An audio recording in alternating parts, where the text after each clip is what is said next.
परीक्षित और उस युद्ध में देखो कितने सैनिकों की मृत्यु हो गई, कितने योद्धा वीरगति को प्राप्त हो गए।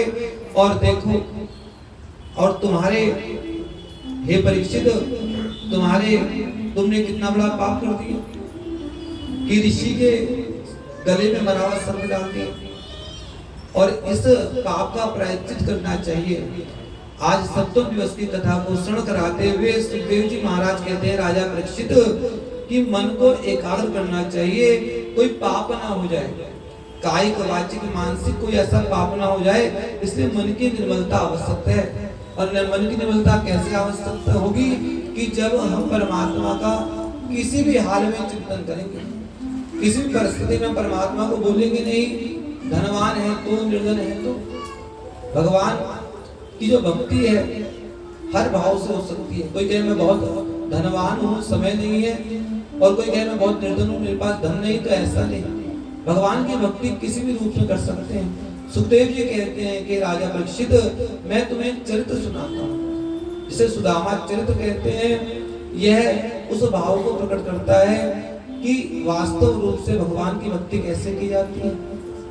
परम मित्र हैं भगवान श्री कृष्ण के सुदामा जी, और जितेंद्रिय हैं, उन्होंने इंद्रियों को जीत रखा है, सत्यवादी हैं, कर्मनिष्ठ हैं, और भगवान श्री कृष्ण की अहरनिश भक्ति करते हैं, दिन रात्रि उन्हीं का नाम लेते हैं। लेकिन कभी उन्होंने भगवान कृष्ण से शिकायत नहीं की कि हमें तुमने दिया ही क्या। इस प्रकार से प्रति क्षण प्रतिपल केवल भगवान श्री कृष्ण की भक्ति करते हैं। ऐसे है सुदामा कि जिनका सुंदर दाम है। इनकी पत्नी है सुशीला जी, दोनों पति पत्नी सत्कर्म करते। एक समय उनकी पत्नी सुशीला जी कहने लगी कि देखो आपके जो मित्र हैं वे द्वारकाधीश हैं, कितनी निर्धनता में हमारा जीवन यापन होता है, क्या उन्हें पता नहीं होगा? आप एक बार उनसे मिलने चले जाओ, और जो कि समस्त जीवों को कल्याण करते हैं, सभी जीव का पालन करते हैं, तो अपने मित्र को इस दशा में देखेंगे, अवश्य कुछ ना कुछ तो विचार करेंगे। इस पर सुदामा जी कहने लगे कि ये देवी, मैं अपने मित्र के यहाँ नहीं जा सकता। और वास्तव में सुदामा जी कौन है? संतोषी। जो संतोषी जो जीव होते हैं, संतुष्ट जीव होते हैं, उन्हें ही भगवान अपना प्रिय मानते हैं। जो असंतुष्ट होते हैं, असंतुष्ट भगवान को प्रिय नहीं लगते। इसलिए जो संतोषी जीव होगा वह परमात्मा को अति प्रिय होता है। भगवान उनके कार्य को स्वयं करते हैं। इसलिए कहा कि दरिद्री कौन है? जो असंतुष्ट है। जो संतुष्ट है वह दरिद्री नहीं हो सकता।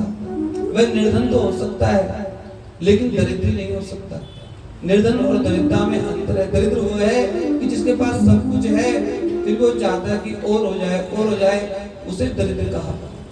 सुदामा जी की पत्नी ने कहा कि आप चले जाइए ना, आपके मित्र हैं। कहा नहीं, मैं नहीं जाऊंगा, मित्र के पास कैसे जाऊंगा, और मित्र मुझे देखेंगे इस हालत में क्या सोचेंगे। धीरज नहीं तो यौवन वृथा, और मान नहीं तो जीवन वृथा। मांग लिया तो धन वृथा, संतोष नहीं तो त्रिभुवन वृथा। अगर धीरज नहीं है तो यौवन का क्या करें? यौवन हो उसमें धीरज होना चाहिए। और अगर मांग लिया ना तो जीवन वृथा हो जाएगा। ये जीवन मांगने के लिए थोड़ी ना है। और इसलिए, और मांग के धन ले भी लिया, वह धन का क्या लाभ? वह धन ऐसे ही चला जाएगा। और संतोष नहीं है तो फिर यह त्रिभुवन जो झूठा है। इसलिए संतोष होना अति आवश्यक है। कहने लगी पत्नी कि कितने आप संतोष की बात करते हैं, लेकिन देखिए तो सही, जो गृहस्थ जीवन है कितनी कठिनाइयों से चलता है, परिवार कैसे चलता है। धनुष बाण बिना महारथी कैसा, त्यागवान बिना वानप्रस्थी कैसा। तपमान बिना सन्यासी कैसा, धनमान बिना गृहस्थी कैसा। ये धन नहीं होगा तो कौन जाएगा उस गृहस्थी के पास में, इनके पास तो स्वयं भी कुछ खाने के लिए हमें क्या देंगे। और कहे कि मैं बड़ा महारथी हूँ, साथ में धनुष ना हो तो कौन मान लेगा कि वह वास्तव में महारथी है। और जीवन में त्याग ना हो तो कैसे मान लें कि वानप्रस्थी है। और यदि कहे मैंने संन्यास ग्रहण किया है लेकिन तप ना करे, उसे सन्यासी कैसे कहेंगे। सन्यासी तो वही है कि जिसने अपने तप में पूरे शरीर को सुखा दिया हो। तपस्वी वही है कि जो अपने शरीर को सुखा दे और उस परमात्मा का चिंतन करे। लेकिन आज सुशीला मैया ने कहा कि आज आपको जाना ही होगा। इस प्रकार से भगवान ने की माया इच्छा मानते हुए सुदामा जी ने कहा ठीक है मैं चला जाऊंगा, लेकिन मित्र के यहाँ खाली नहीं जाना चाहिए और गुरु के यहाँ खाली नहीं जाना चाहिए।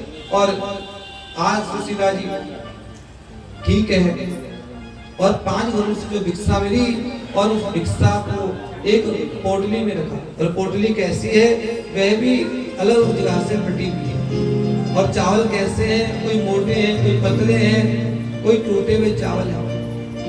और इस प्रकार के चावलों को जैसे ही पोटली में रखा और सुशीला जी समझ गई कि जैसे ही द्वारकाधीश चावलों को देखेंगे समझ जाएंगे मेरा मित्र कितना नितांत निर्धनता में अपने जीवन यापन कर रहा है।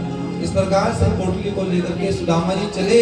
सुदामा जी कैसे हैं कि धोती भी जगह जगह से फटी हुई है और शरीर में मांस नहीं, हड्डियां दिखाई देती, झुका हुआ शरीर और उस शरीर को लेकर के चल रहे हैं। पैरों में जो चप्पलें नहीं है। अभिलाषा क्या है कि केवल